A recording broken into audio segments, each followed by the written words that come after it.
প্রিয় বন্ধুরা, আসসালামু আলাইকুম। আশা করি আল্লাহর অশেষ মেহেরবানিতে সকলেই ভালো আছেন।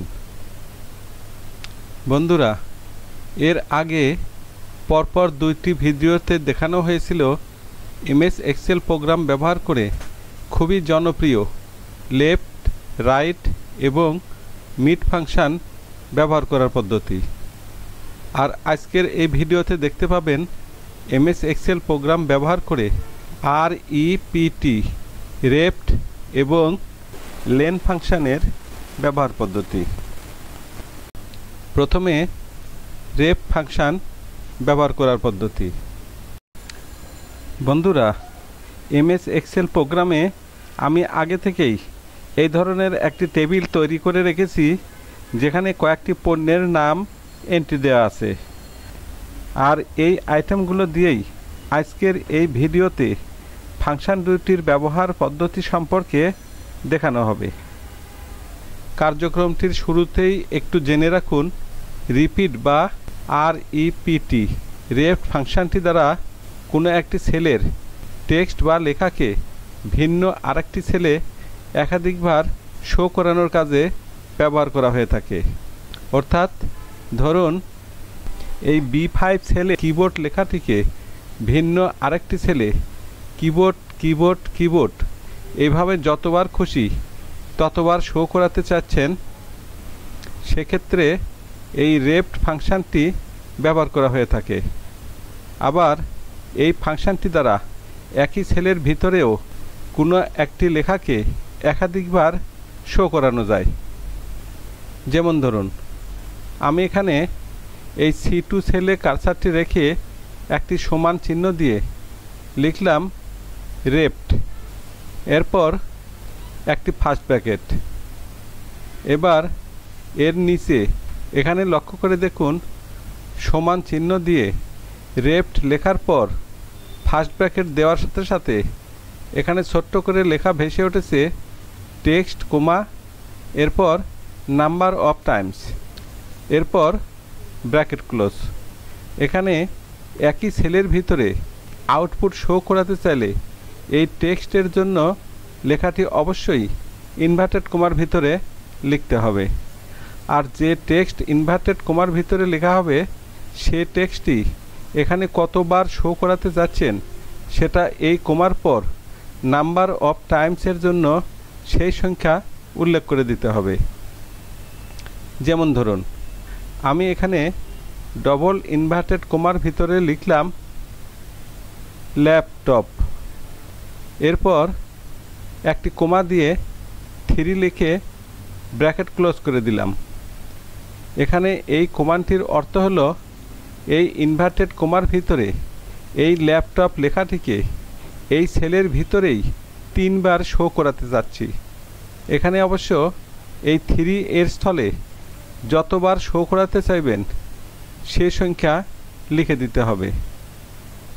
কমান্ডটি লেখা সম্পন্ন হলে কিবোর্ড থেকে এন্টার কি প্রেস করুন। এবার লক্ষ্য করে দেখুন, ইনভার্টেড কোমার ভিতরে লেখা ল্যাপটপ কথাটি এই সেলের ভিতরেই 3 বার শো করছে। এখানে আরও লক্ষ্য করে দেখুন, ল্যাপটপ শব্দটি 3 বার শো করেছে ঠিকই, কিন্তু শব্দের মাঝে কোনো স্পেস না থাকার কারণে শব্দগুলো ভালো মতো বোঝা যাচ্ছে না। আর তাই প্রতিটি শব্দের পর একটি করে স্পেস দিতে চাইলে এই ফাংশনটি এডিট করে ল্যাপটপ লেখার ডান পাশের এই ইনভার্টেড কোমার আগে এভাবে একটি স্পেস দিয়ে এন্টার কি প্রেস করুন। এবার দেখুন সবগুলো শব্দ আলাদা আলাদাভাবে শো করছে। এটা গেল একই সেলে রেপ্ট ফাংশন ব্যবহার করার পদ্ধতি।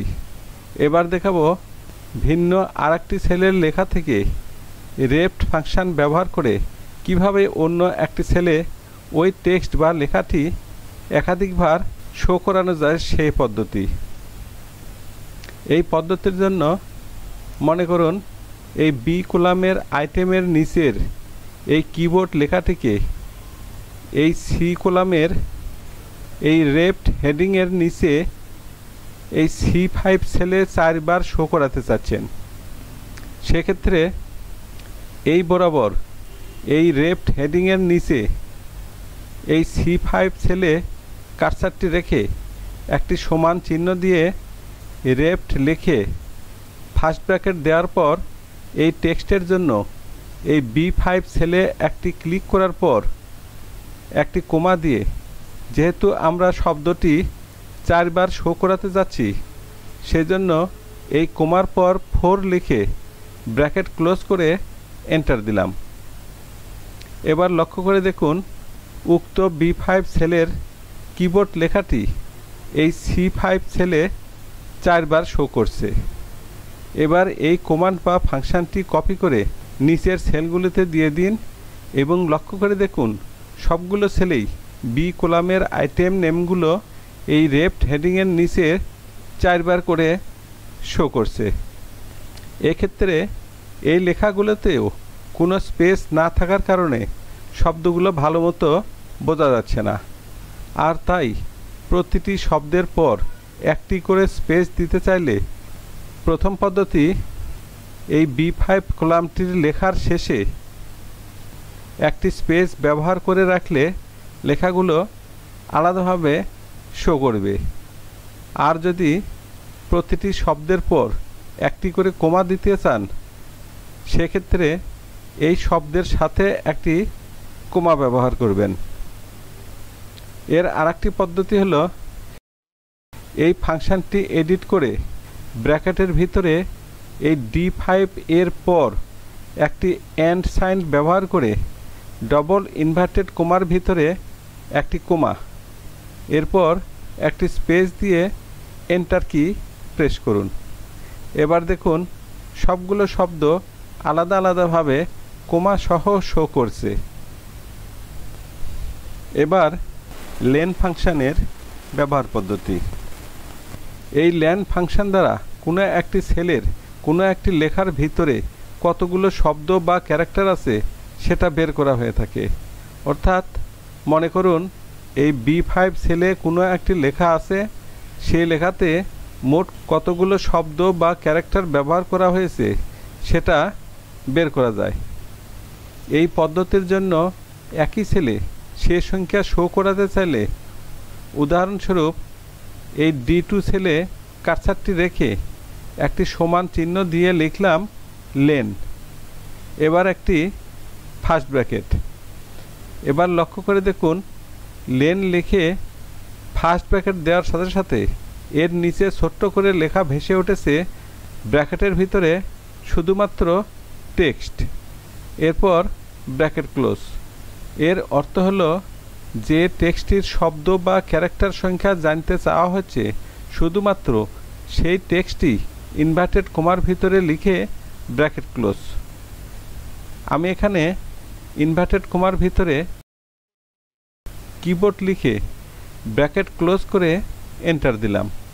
এবার লক্ষ্য করে দেখুন এখানে এই সেলে 8 শো করছে, অর্থাৎ কিবোর্ড লেখাটিতে মোট 8টি শব্দ আছে। এটা হলো একই সেলে লেন ফাংশন ব্যবহার করার পদ্ধতি। এবার দেখাবো ভিন্ন কোনো একটি সেলের লেখা থেকে লেন ফাংশন ব্যবহার করে অন্য আরেকটি সেলে ওই সেলের শব্দ বা ক্যারেক্টারের সংখ্যা বের করার পদ্ধতি। এই পদ্ধতির জন্য মনে করুন এই বি কলামের আইটেমের নিচের এই কিবোর্ড লেখাটিতে মোট কতগুলো শব্দ বা ক্যারেক্টার আছে সেটা এই ডি কলামের এই লেন হেডিংয়ের নিচে এই D5 সেলে শো করাতে যাচ্ছেন। সেক্ষেত্রে এই বরাবর এই D5 সেলে কার্সারটি রেখে একটি সমান চিহ্ন দিয়ে লেন লিখে ফার্স্ট ব্র্যাকেট দেওয়ার পর এই টেক্সটের জন্য এই B5 সেলে একটি ক্লিক করার পর ব্র্যাকেট ক্লোজ করে এন্টার দিলাম। এবার লক্ষ্য করে দেখুন উক্ত B5 সেলের কিবোর্ড লেখাটিতে 8টি শব্দ আছে, আর তাই এখানে 8 শো করছে। এবার এই কমান্ড বা ফাংশনটি কপি করে নিচের সেলগুলোতে দিয়ে দিন এবং লক্ষ্য করে দেখুন সবগুলো সেলেই বি কলামের আইটেম নেম থেকে সবগুলো আইটেমের শব্দ বা ক্যারেক্টার সংখ্যা আলাদা আলাদাভাবে এই লেন হেডিংয়ের নিচের সেলগুলোতে শো করছে। এখানে একটি বিষয় স্মরণ রাখবেন, সেটা হলো ওই সেলে যদি কোনো স্পেস থাকে তাহলে সেটাও গণনা করে দেখাবে। যেমন ধরুন এই B7 সেলে আই অ্যাম লিখে এন্টার দিলাম। এখানে লক্ষ্য করে দেখুন B7 সেলে লেখা হয়েছে 3টি শব্দ, আর আই এর পর একটি স্পেস ব্যবহার করা হয়েছে বলে এই C7 সেলে ওই স্পেসকে গণনায় নিয়ে 4 শো করছে। বন্ধুরা, এতক্ষণ এই ভিডিওতে MS এক্সেল প্রোগ্রাম ব্যবহার করে রেপ্ট এবং ল্যান ফাংশনের ব্যবহার পদ্ধতি দেখানো হলো। আমি আশা করি ভিডিওটি আপনাদের অনেক উপকারে লাগবে। পরিশেষে বলতে চাই, ভিডিওটি যদি আপনাদের উপকারে লাগে বা ভালো লাগে তাহলে অবশ্যই সাবস্ক্রাইব করবেন, লাইক দিবেন, শেয়ার এবং কমেন্টস করবেন। ধন্যবাদ।